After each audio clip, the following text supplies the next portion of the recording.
Hello everyone, we are going to start another video related to basic accounting video series. So now we are going to the modules which are available in the ERP system. So when we get the ERP modules, normally in the ERP system we have finance module, purchase module, sales module, production module, as well as fixed asset, other than that service modules, project modules. Likewise, there are a lot of modules in the ERP system, but as a ERP consultant you must need to have basic knowledge about the finance, purchases, sales and production module, especially the double entries. That's why I'm doing this video. So I got the purchase module as a first module. So let's discuss what will happen in the purchase module when we are posting purchase orders. So when we are posting transactions to the purchase modules, what are the entries which are important for the finance module, right? Okay guys, when we talk about the purchase module starting with order level. It can be either item order, it can be expense order. Expense order means, like, just imagine you are purchasing stationery. Those stationeries normally we are not keeping purchasing as items. It's directly we are expense those items to the P&L. If so, we are raising GL order. Other than that, service orders, likewise, there are different kind of order levels, order types. But when it comes to order levels, when we are creating orders, we need to have vendor. If you don't have any vendor, you can't do any purchases. That's a normal thing. Other than that, there must be item or GL account or service item. Right.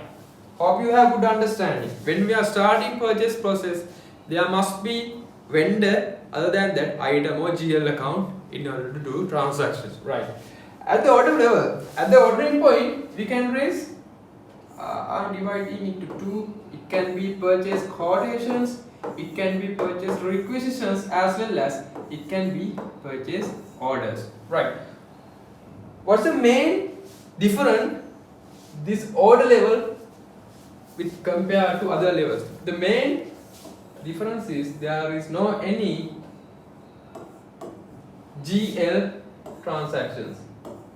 At the point of your ordering, you will not get any GL entries to your chart of accounts. Right. Then which point we are getting orders? Which point we are getting GL transaction? We are getting that transaction at the point of GRA. Right. I will explain you that.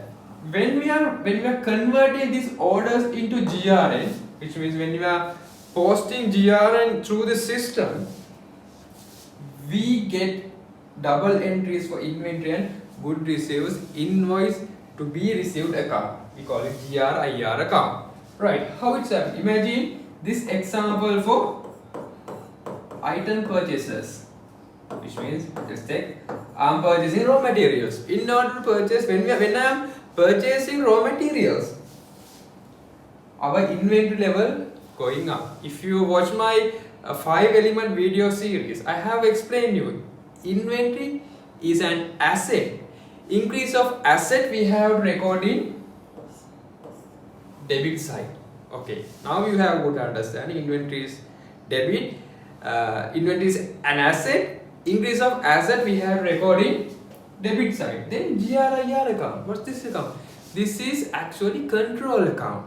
Control accounts means that this account getting tallied within very short time period. How it's happened? Like when we are posting GRN, there are no any points to record credit entry. Normally, you know, when it comes to accounting stuff, we must need to have double entries. We have to record entries in two sides. Right.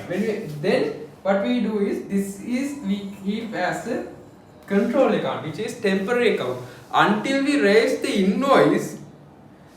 This inventory value, purchase value, we are keeping on GRIR account. Right. Then at the point of GRN, your inventory will get debit because inventory is an asset. Then GRIR account get credit. Right. Now after the GRN, we are raising invoices. At the point of raising invoices only, we are identify liability. What is this? What is liability? When we are purchasing items, if we are purchasing on credit basis, this liability get created, which means we have to pay to your vendors. If so, double entry comes as GRIR account get debit, which means this account get tallied. That's why I told you this is a control account. This control account get tallied within short time period. Once you raise GRN, that balance comes to GRIR account, and once you invoice, this GRIR account get debit. Then accounts get tallied, and creditor credit. What is this? Why this creditor got credited? The reason is creditors are who? We have liability to pay them. Then this is increase of liabilities. Increase of liabilities we have to record in credit side. Right. All done. Then let me tell you one thing. Just imagine you are doing these both together. Which means you are GRN and invoicing, you are doing both together. If so, you don't need to keep this GRIR and GRIR account. Directly you will get double entries as inventory debit and creditors credit.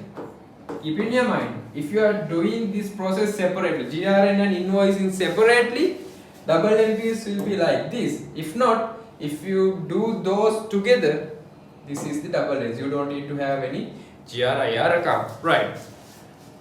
After all the processes, now we are going to pay. After the credit period, we are going to pay for your vendors. If so, you have to release vendor from your account.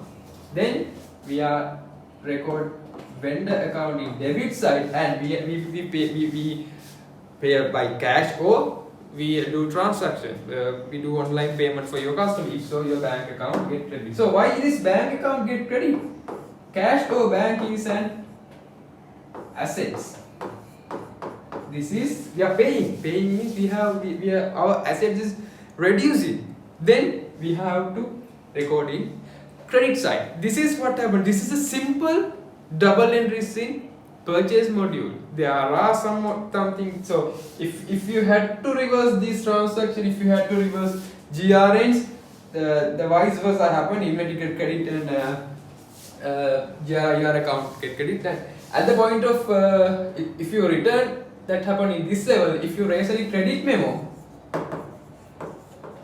double entries will be your debtor, your vendor gets debit, and inventory get credit, because inventory reducing, asset reducing, we have recording credit side. This is the simple entries. So if you are a consultant, keep these simple entries in your mind. Once you have these entries in your mind, you can map solution. And if especially when you got any errors or issues from the customer, first we'll have a look at the double entries. So then you can understand what happened in the backend through the GL account. So hope you guys have good understanding.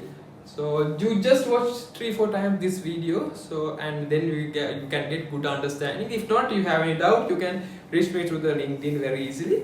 Right, let's meet up with another video. So until next video, stay safe. Thank you.